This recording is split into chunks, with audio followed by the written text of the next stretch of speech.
9, 8, 7, ignition sequence started. All engines are started. We have ignition, 2, 1, 0. We have a liftoff. We have a liftoff, and it's lighting up the area. It's just like daylight here at Kennedy Space Center as the Saturn V is moving off the pad. It has now cleared the tower. NASA is now celebrating the 50-year anniversary of Apollo 17. This was the final mission of the Apollo program, and most notably, the last time humans set foot on the moon's surface. The landing site in the Taurus-Littrow Valley was selected so that astronauts could collect samples of the lunar highlands and investigate the volcanic history of the area. So, what was it like to actually be there, and how does this mission connect with NASA's current exploration of the moon and our future plans to return humans to the surface? These questions are best answered by the lunar module pilot for Apollo 17, Jack Schmitt, whose background as a geologist offers unique insight about studying the lunar terrain. For Jack, being on the moon was an unparalleled experience, and future astronauts should expect the same. The experience is going to be more than you ever anticipated, and it was that way for me to get onto the moon.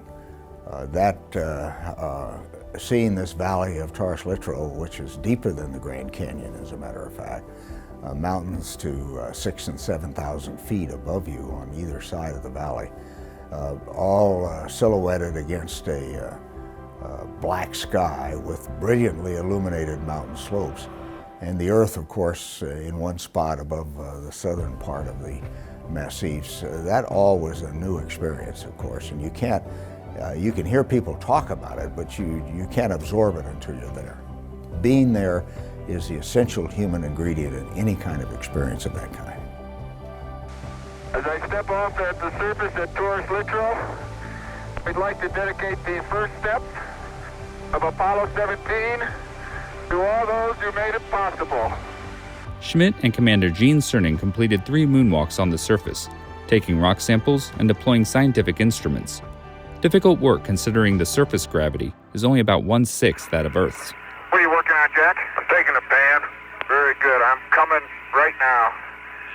I bet you $1 to donuts that you don't get a TGE reading.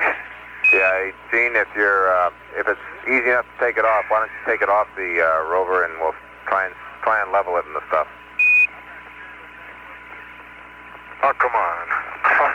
I'm not sure there's any place to put it on the ground level. No. You have to dig a place.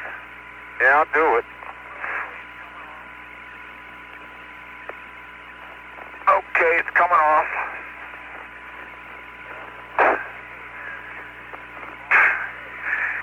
Well, I'll set it right up here. It's gonna fall down a hill. You better stomp off a good place. Yep. The conditions on the moon, however, were also ripe for the astronauts to have a little fun on the surface as well. I was strolling on the moon one day in a merry, merry month of December. No, May's the month. May, that's right. May is the year of the month. Go ahead. Oh, there. Poor little head. Let me throw the hammer. Okay? Let me throw the hammer. Please. It's all yours. You got the You deserve it. A hammer thrower, you're a geologist, you ought to be able to throw it. You ready? Go ahead. You ready for this? Ready for this? Yeah. Don't hit the lamp. Or the outstep. Look at that. Look at that. Look at that. Beautiful.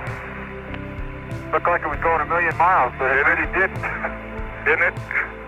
The crew managed to gather around 245 pounds of moon rocks and dust samples during their EVAs. It was an impressive collection for scientific analysis back on Earth. Let's see if I can't crack the corner and get that contact. The quality and diversity of the Apollo sample collection is just remarkable, absolutely remarkable, and it's a gift that keeps on giving. The researchers continue to go back to these samples. New analytical technology comes along where you can apply new techniques, get more higher resolution information, and that'll be going on indefinitely. I don't think the lunar sample collection from Apollo will ever be out of date. Over 3 decades after Apollo 17, NASA launched the Lunar Reconnaissance Orbiter in 2009. The scientific instruments aboard this robotic spacecraft collect a wide variety of scientific data on the moon's environment including surface and subsurface properties. And since LRO has now been in operation for over 13 years, it has provided a treasure trove of new information about the Moon, as well as the capacity to help scientists reinterpret older data and answer scientific questions that had been lingering from the days of Apollo 17. One such case involved the debate over the origins of a light-colored mantle seen at the base of the South Massif in Taurus Littrow. LRO imagery provided a key discovery that enabled scientists to put together the many pieces of the puzzle. One of the high sun angle LRO photographs made it very clear that there was an older, slightly darker avalanche partially underlying the light-colored light mantle avalanche. And that immediately brought into question whether or not the light mantle avalanche, as people had thought, was triggered by secondary material thrown from the crater Tycho, some 2,000 kilometers to the southwest. It would seem, not impossible, but it would seem to be very coincidental to have two avalanches, one of which was triggered by those impacts. And that in turn took us to looking at what might be an alternative triggering mechanism.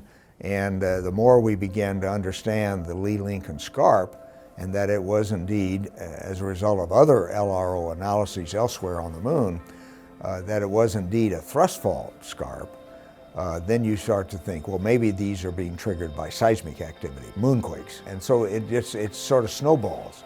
You see one thing, and then you start to explain that, and it leads you to a number of other analyses. Clearly, LRO imagery and other sensor data has made a great difference in our ability to augment the interpretation of the geology of the Valley of Taurus Littrow. As the LRO mission continues enhancing our ability to interpret Apollo-era data, while also collecting new information about the lunar terrain, Jack sees a clear roadmap for the future exploration of the Moon and where we should go next.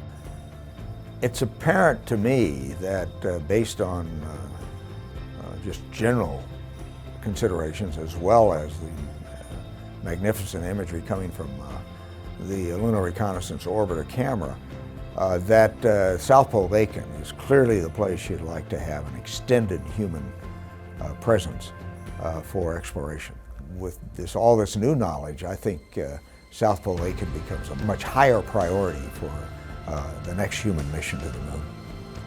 Sure enough, NASA has recently announced that the Artemis missions, which will eventually have humans returning to the lunar surface, will focus on the Moon's south pole. In fact, the 13 landing sites currently under consideration sit within the South Pole Aiken Basin, or on its rim. Data shows the presence of water ice in some of the permanently shadowed regions, a discovery that is crucial for understanding the geologic history of the Moon, as well as helping establish a sustained human presence there in the future. Overall, the 50th anniversary of Apollo 17 reminds us that this mission was a crucial stepping stone in the history of lunar science, laying the groundwork for missions like LRO, which in turn help open the door on a new era of human exploration with Artemis. And while these missions may be separated by decades of time, they all interconnect with the central premise and understanding of how the Moon is the cornerstone to understanding our universe. The main reason the Moon is important in the general understanding of the solar system is that it has no atmosphere. It's never had any water erosion. It has no dynamic plates being formed and eaten up as the Earth does. And it tells us what the early solar system was like up to about 3.5 billion years ago. And that's information we can't really get from any other accessible planet. The Apollo 17 anniversary allows us to reflect on all the moments, big and small, that led to the success of that historic mission. For Jack, it's a time to reflect on those days, months, and years spent out in the field preparing for the duties of an astronaut. And it was during this time training that Jack learned the invaluable scientific lesson that not everything goes exactly as planned.